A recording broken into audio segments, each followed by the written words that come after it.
What's going on, everybody? UFC 264 just ended, and we're here on 11th Island. I'm Brad. That's Chris. We're going to break it down for you. So Dustin Poirier just beat Conor McGregor at the end of round one by a doctor's stoppage for pretty much a broken leg there. So, Chris, anticlimactic finish, but what's there to take away from this? Yeah, I think the big question is, was this the closure the fans and Poirier McGregor were looking for? And we're going to discuss that all coming right up.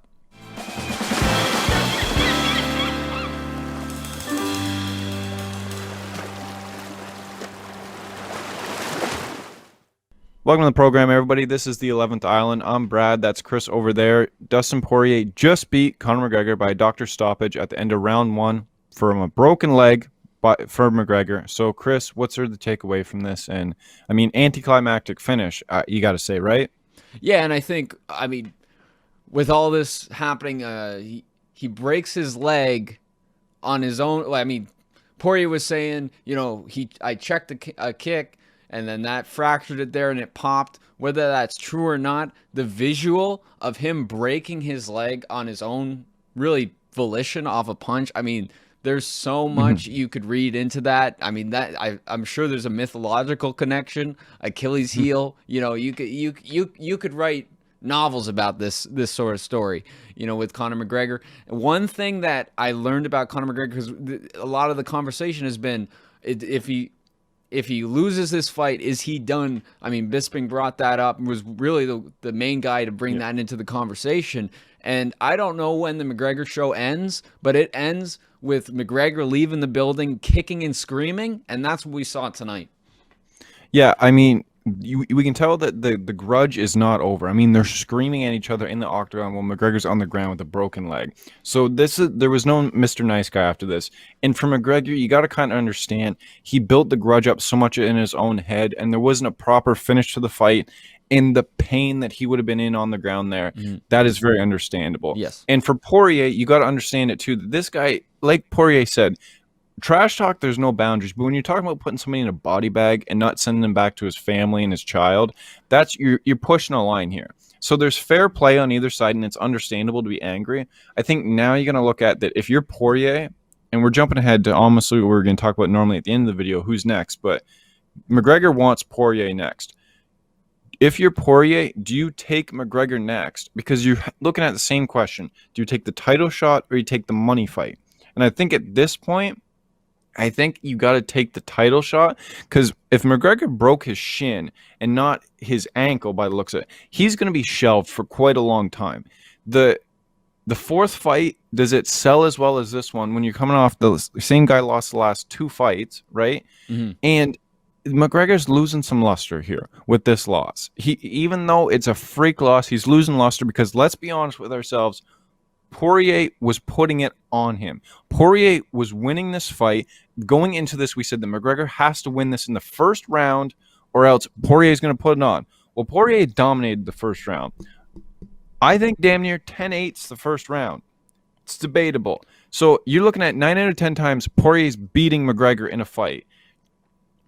Move on to the title, beat the brakes off Charles Oliveira, and get the strap.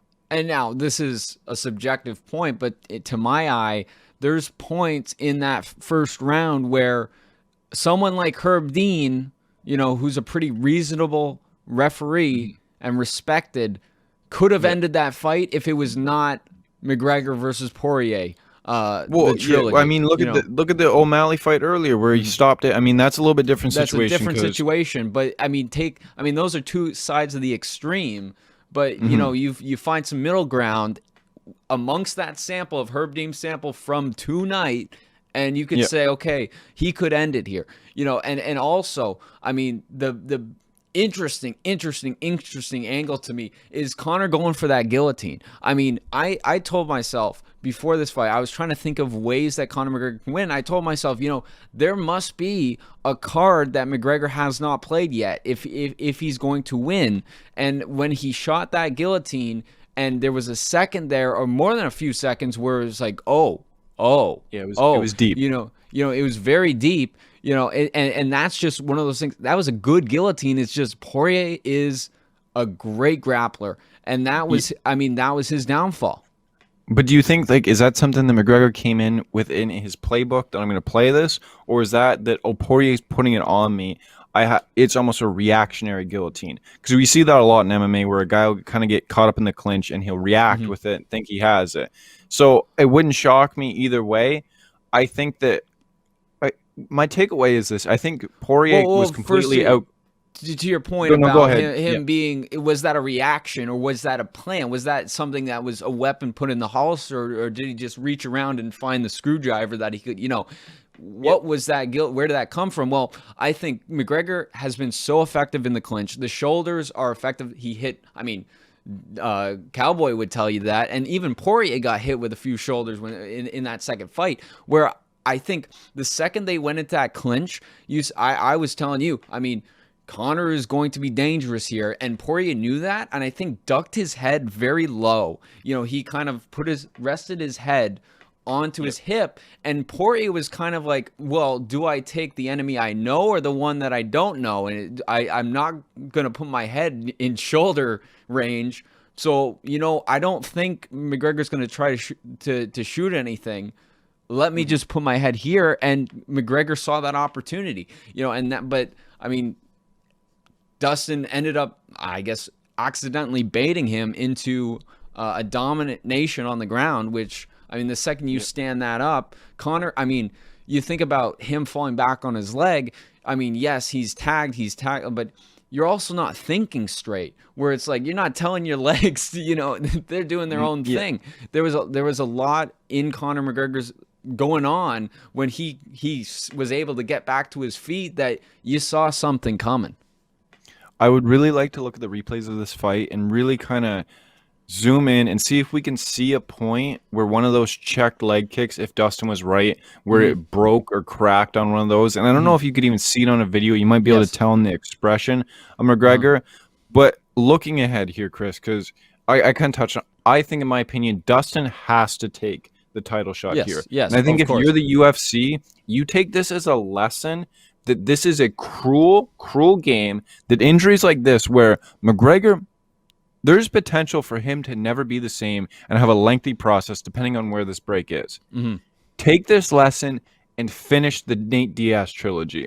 You finish this trilogy, you have to do the Nate Diaz Yes. trilogy. You know how important trilogies are in the sport of MMA. That is something that needs to happen. You have both men on losing streaks, so it makes sense. Hmm. And if Poirier wins the title, you can parlay. McGregor could beat a Diaz and walk into a title shot. And people are going to complain, but the casuals will love it. We're still going to love it because you still get a fourth fight that would make sense. Hmm. So you can still get these money fights, but this is a cruel game. The fights that need to happen, make them happen now before you lose them forever. Hmm.